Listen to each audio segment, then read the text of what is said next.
Achi is the mean clean, that's right.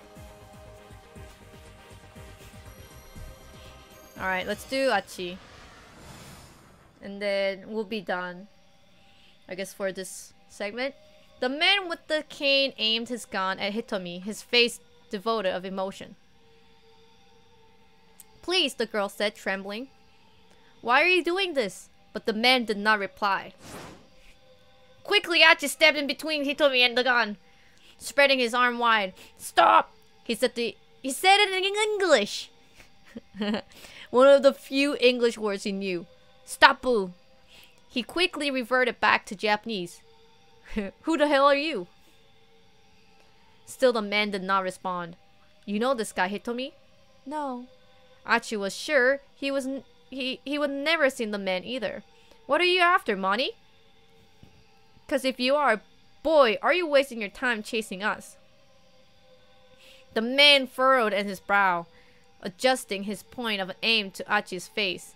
His bloodthirsty gaze left Achi no doubt that he was willing to pull the trigger. Reflexively, Achi took a step back, his foot clattering against a discarded beer bottle. We're going to get gunned down for sure, unless we can find some way to catch this guy off guard. It didn't need to be much. If Achi could just distract the gunman for a moment, buy himself the briefest window. Shoot me then. Go on, do it. He stepped forward as he shouted, hoping the provocation would confuse the guy for just long enough. Even as Achi moved, the gunman's attention was distracted for an instant by a sudden sound. The phone in his breast pocket was ringing. Seeing his chance, Achi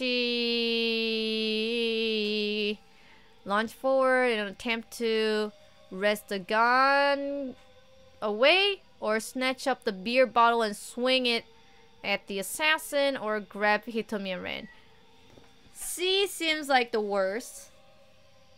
Lunge forward and then attempt to wrest the gun away, or snatch the up beer and then swinging. Which one? They both seem kind of bad. I guess if I were to like snatch the gun away, maybe the guy would like, let go, and then like bang, bang, bang, bang, and then like shoot Hitomi by accident. So maybe we can like whack him with the beer bottle. Seeing his chance, Achi snatched up the beer bottle and swung it at the assassin. The man narrowly avoided being struck, but he staggered wildly off balance. Hitomi! Achi grabbed her by hand and dashed out the club. The two sprinted away through the side streets and alleys of Shibuya. Achi began to feel as if they were running some maddening maze. Before long, the two had made it almost as far as Aoyama. Wait up! Huh? Achi, wait up! Achi glanced back at Hitomi. Oh, my bad. Guess we've been running pretty hard. You tired? Hitomi shook her head. No, it's just I have to get to Doenzaka. Doenzaka? What for? What could she possibly need to do there now? That's what I was told when I handed over the attaché case. The man leaned in to whisper to Hitomi as he reached out for the case. You're going to do exactly as I tell you. 2 things. He wore a cool foreign smile, as if this were some casual conversation. First, you're going to go to Doenzaka and get in the blue van there. Hitomi nodded wordlessly. Second, you will not attempt to contact either the police or your family in the meantime. His chilling tone brooked no argument. Just those 2 things, and we'll let your sister go. Oh, I'll eat out. I'll just end this one out, and then we can eat together. Okay. Hitomi nodded again. The man flashed her a big, bright grin. Okay then, give me the money. Give me the money! A blue van in Doenzaka, huh? Achi muttered. So that's why you said the police were a no-go. Yes, exactly. Hitomi's voice betrayed her desperation. I wonder if your sister is in that van then. If she is, then we've gotta hurry. Before we started this, or I guess like not before we start the game, but like as we started the game right away, there was a person and this like their face was covered but it looked like a dude, and the dude was in a blue Japanese van, and she was there knocking on the van's door and the van exploded. So I'm assuming if she were to just go there right now by herself, the van will explode and kill both of them. So now I'm thinking kind of like Achi gotta go with her something. Whoops. The issue lay in how to get to Doenzaka. They could probably avoid their pursuer if they kept to streets only the locals usually knew about. That meant staying off the more well-trafficked routes like Roppongi-dori or the stretch between Miyamasaka and the station. The side roads south of the station were their best bet. It was going to be a long detour. Alright, come on. Turning, Achi headed back to the way they would come. After a moment, confused, Hitomi followed. Achi? There was a note of worry in her voice. Hey, don't sweat it. I actually live in Doenzaka. We're heading right back to my old neighborhood. Hitomi bowed her head. Thank you so much. Hey, it's no problem. I had to head home anyway. Achi gave her a grin and she cracked a tiny smile of her own. Hey, you two. You got a minute? Oh my god, yo, it's a fighting. Oh, this is a time for asking the street address. So we gotta go. We gotta give the wrong street address. A pair of men approached from across the street. There was something shady looking about them. Achi's protective instinct kicked in and he stepped in front of Hitomi. If these guys meant trouble, he wanted to be ready. We just want to ask you something. The younger of the two men drew in closer, a sharp gleam in his eyes. Achi braced himself. Ask us what? You know where the Nokane building is? The man held up a flyer. It was for some sort of health food sale demo. Come on, man, the Nokane building. Know where it is or not? Achi knew the name. Wasn't that one of the building on Center Guy? That was near Doenzaka, the same direction he was going. No harm in helping a couple lost dudes? Nah, we gotta not tell him. I don't like the thought of these two following Hitomi and me. Achi pointed them to the opposite direction from Center Guy. I don't like the thought of these two following Hitomi and me. Achi pointed them in the opposite direction of Center Guy. It's exactly this freaking dialogue, okay. Pretty sure it's that way, he said. Thanks, man. Sorry to bug ya. The two men headed off towards the main road. Sweet! So now we can actually... We can change? Maybe they won't let me change the... Yas! So I can change... And go to Tama.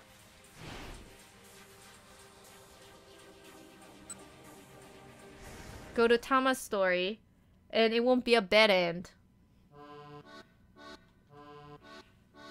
So here, I don't think it really matters. But I guess we'll go for C. Because it didn't really give us a bad end due to this option.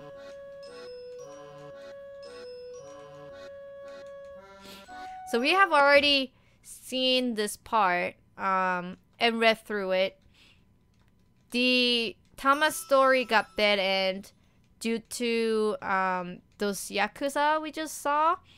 Found them their way to here, and I guess her employee got dragged out by the Yakuza. So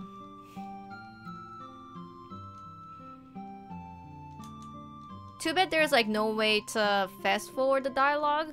So we already seen this. Yeah, this is the part suck and suck and suck and suck. We gotta keep on suck and suck and suck and suck. Yeah. Man, there's... I wish I could, like, fast forward the text, because we already seen it. It's Soylent? Yo, what kind of fiber GY? What does that mean? Fiber G? Hold it right there. Aha!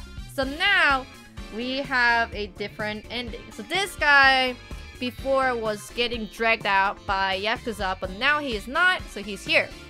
I roll around and panic to see an odd-looking man standing in the doorway. It's Junichi Yanagishita. He's the guy who hired us. I heard that, Chiri. Don't you go calling my product junk. That's disrespectful. Chiri gave him an apology look. Whoops, sorry about that. You should be, but whatever. If you really have doubts, have a try for yourself. Mr. Yanagishita pulls a bottle of burning hammer from his coat pocket.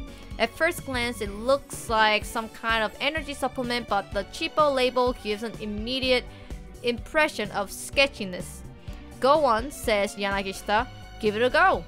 Chiri reaches out to take it, but no sooner does she grab the bottle than Mr. Yanagishita shouts out once more. Wait, hold on! What? Chiri squawks. What gives? You too. You're both good, stomach-wise? Stomach-wise? Yeah, drinking this stuff on an empty stomach can cause some pretty nasty problems.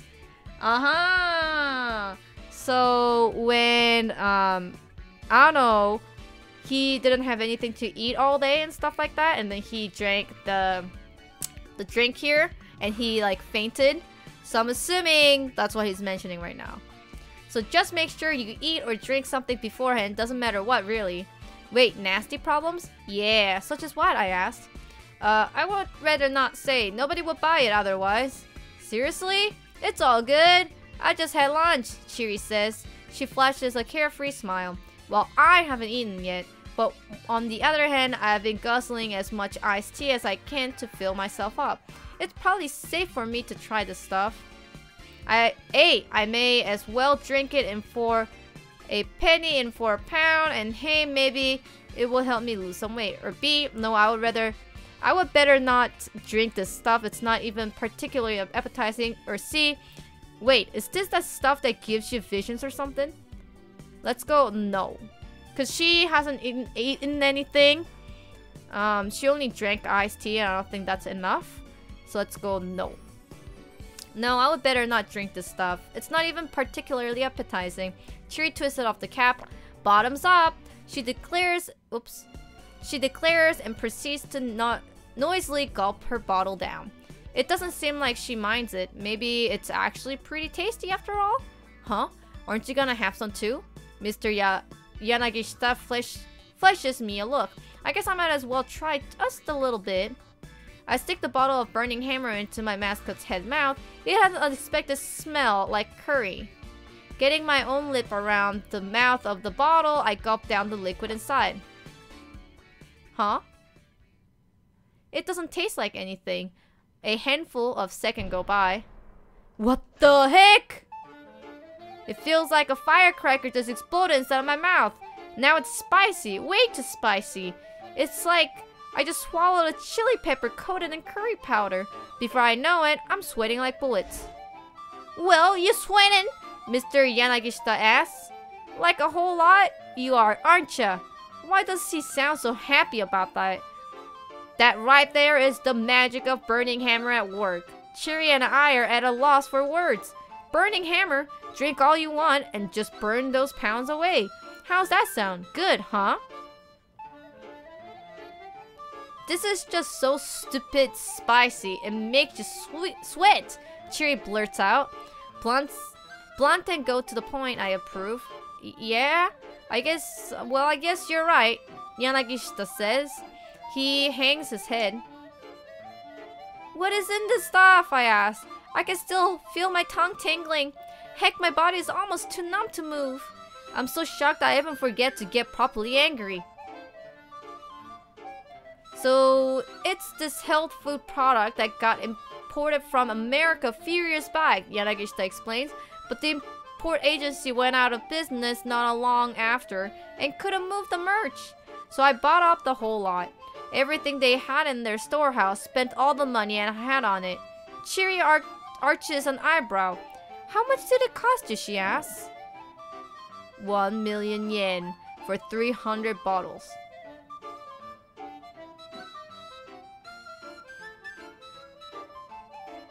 That's $100,000? No. $10,000. 1 million yen. $10,000, right? $10,000 for 300 bottles? I can scarcely believe my ears. 300 bottles at 1 million yen for the lot. That's roughly 3,333 yen a piece.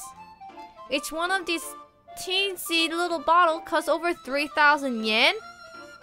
You got ripped off, man, Chiri says. You really think so? Huh, yeah, you're probably right. He hangs his head even more despondently. This is the sort of thing that would sell in like 100 yen shop or something? Ouch, Chiri, moving in for the kill. 100 yen shop? Really? Mr. Yanagishita lets out the heaviest of sighs. I'm starting to feel pretty bad for the guy, actually. Don't let it get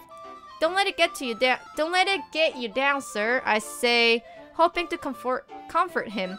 But Mr. Yanagishita just lets out a sob-choked sigh. I try again. It'll be okay. Whether or not it does help you lose weight, it is spicy and it does make you sweat. Huh. I'm not sure I follow, Chiri says. How much you selling these bottles for, boss? 15,000 yen per bottle. What?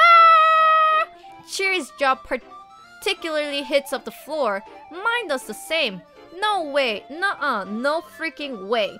Calling that price point absurd wouldn't begin to do it justice. Well, look, selling at that price is my only option. I need to cover my costs. Anyway, please, I need you both to work your hardest. Apparently he's committed to this insane course of action. Okay, Chiri replies. It's more like a sigh than a proper response, but I can't blame her.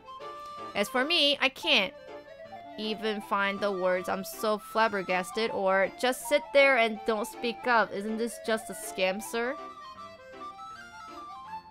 Isn't this just a scam, sir? I can't just sit there and not speak up. Isn't this just a scam, sir? Sorry, can't hear you. Yanagishita plays dumb. Fine, I repeated myself. This is a scam, isn't it? He tilts his head to one side. Something wrong with my ear. Undeterred, I repeat myself once more. This is a scam, isn't it? Tears are welling up in Mr. Yanagishita's eyes. Look, kid, he says huskily. Listen up. He's clearly struggling to maintain his calm. You're in the grown-ups world right now. I nod a few times. But a scam is still a scam, right? I say. You, sir? What's your name again? Oh, it's Tama. Okay, Tama, why are you still wearing your costume? What? He's straight up dodging my question. Oh well, at least I tried. I explained the situation with my suit. Wow. So then, are you going to do the sales demo like that? Well, if I can take the mascot costume off, I don't have much of a choice, do I? No. That won't... Oops. They won't do at all. I hired you to be a model. If you're wearing that thing, then what's the point? I'm at a loss for words. The point is exactly what he's missing. It's not like I'm wearing this get-up because I want to. How about we just cut it off of ya? Chiri says with a big grin. She pulls a massive pair of scissors out of her bag. The blades makes an unsettling snip-snip sound as she wiggles them in my face. Whoa! No, you can't do that, Yamagishita claims. That suit is a rental. I don't want to have to reimburse for them for nothing. Well then, what am I supposed to do, I ask. He looks at me uncertainly. Maybe you could have someone from the rental place to come down, Chiri suggests, before helping herself to the rest of my lunch. Oh hey, good idea, Yanagishita says. He seems to be making an effort to calm himself down at least. Just try to grin and bear it until then, Tama. Well, I guess that's that then. I'm sure we'll get it off eventually, I say. Hopefully before the demo. That's the spirit. I really need you to be my model. A model, huh? It's flattering, but I can't help but wonder, would I be any good at that? Well, this is no time to be timid. I need that money no matter what. My troubles all started earlier this morning. Wait, what? What's happening, dude? I thought this was the end of Tama's story. I was at Knick-Knack shop on Center Guy. I happened to pass by and I spotted a red necklace on the display of the storefront. And I got this weird sensation when I saw it. You could maybe call it a deja vu, something like that. It was as if I would be drawn into somehow. This was mine. I was sure of it. I wanted it. No, I needed it to make it mine. As soon as I possibly could. That's how strong the feeling was. The price was 40,000 yen. I checked my wallet repeatedly, but I only had 20,000 yen on me. Nonetheless, I needed to have it. There was just one question. How? Somehow I managed to drag myself away from the shop. Just a few minutes later, I ran into Mr. Yanagishita. What the heck? Hey, a voice said out of nowhere, if you want, I can pay you 10,000 for a day's work. I found myself staring at this frumpy, middle-aged man who was handing me his business cards. Managing Director Junichi Yanagishita, Yamamoto Health Foods Co., Ltd. I'm in a real bind here. Need some extra help. Would you mind coming with me? I'm begging you, just one day. He seemed pretty sketchy. As much as I needed money for that necklace, I wasn't going anywhere with some random weirdo. I ignored him and tried to just walk it off. Please. Please. Yanagishita grabbed me by the hand. Watch it, pal, I snapped. Hands off or I start shouting for help. Please, it's not like that. Just hear me out. Look, I'm not hurry. Please, please, knock it off. I spun forcefully away from him, yanking my hand from his grip. Lol. Woof. Yanagishita whirled through the air and fell into the bushes. Whoa, whoa, whoa. Where is that coming from? He gasped. His eyes were wide as saucers. You a martial artist or something? No, I think that was just a fluke. The truth was, I was surprised myself at how well I would pull off that escape move. Okay then. Look, I'm sorry. Can you give me a hand? No way! No, I mean, like, give me your hand, like, my hip's killing me here. Ow, ow, ow.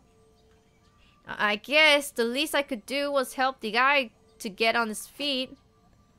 Look, why aren't you hounding me so much? Please, don't be angry. The moment I saw you, I just felt it. You're the only person who can possibly do this job for me. I let out a sigh, but my interest was admittedly piqued. What kind of job? I need a sales rep for a health supplement. I want you to do PR as a dieting success story for my product.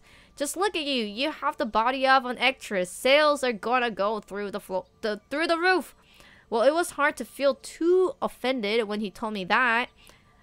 The job didn't seem as fishy as I initially expected or suspected. Alright, maybe I'm interested, I said. There's just one thing. Yeah, whatever it is, I'm sure I can handle it. I need 20,000 yen as soon as possible. So, if the day only pays 10,000, alright then. If you can sell 100 bottles at our sales event, I will throw in another 10,000 as a bonus. How's that sound? I certainly couldn't think of any other way I was going to earn 20,000 yen in a single day. This might be exactly the break I needed. You've got a deal. You have my service for the day. I said, bowing my head. Yes! Yanagishita jumped for joy. What about your hip? Huh? Oh yeah, it's better now. All better. Fixed itself just now. Yanagishita bowed deeply as I gave him a dubious look. Oh, is she pretty? Dude! It's time to see her face. Look, I'm sorry, he added hurriedly. I wasn't trying to pull a fast on you, honest. I was just scouting for talent and I saw you and, well, was trusting this guy really the best idea? Okay, well, I mean, I actually didn't ask for your life story, dude. Why is it that... So, yeah, she need 20,000 yen to buy this necklace that she saw in a random place. And so she took the job! That's all there is need to know. Why are we getting this live story, dude? Could you put this on? Sure, and then there's a suit. She's gonna be ugly? You think so? She doesn't look ugly though. Looking back on it, it was pretty ridiculous turn of events. Still, if I'm going to get my hands on that necklace, I have to take the chance that this job will pay out. Uh-oh. Is this the Yakuza? I think this is the Yakuza. Alright. Dude. I don't know who wrote this thing, but they wrote in too much of a detail that it is not even necessary. What the hell are you thinking selling something like this? The voice sounds harsh and strained. It quickly followed by another voice, Mr. Yaganishita, sounding desperately apologetic. Well, to be fair now, I did ask whether or not you were on an empty stomach. He must have given someone some burning hammer, huh? Chiri nodded. Yeah, maybe. But that's weird. Did we really get a customer this early? There are more sounds from the hallway. Chiri gets a weird look on her face. Whoa, what? What the heck? What's going on? Whoa. Die. Suddenly a man kicks down the door and bursts in shrieking like a madman. His face is flushed. Steam is erupting from every pore. Chiri and I can only stare, frozen with the bewilderment, as he rampages around the room, smashing everything in sight. What just happened, dude? Die! In a matter of moment, the venue is completely totaled. Then the guy simply charges back out of the door. No chance of holding a sales demo now. Why did this have to happen? Who was that guy? Why did he have to do this? Don't tell me I'm gonna get bad end now. What?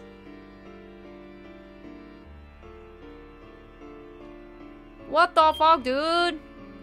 There wasn't much Tama and Chiri could do to stop this strange intruder from destroying the sales event. But why did he show up in the first place, especially at this hour? The man in question has a clear choice to make at 11:30, and poor Tama's fate hinges on what he decides.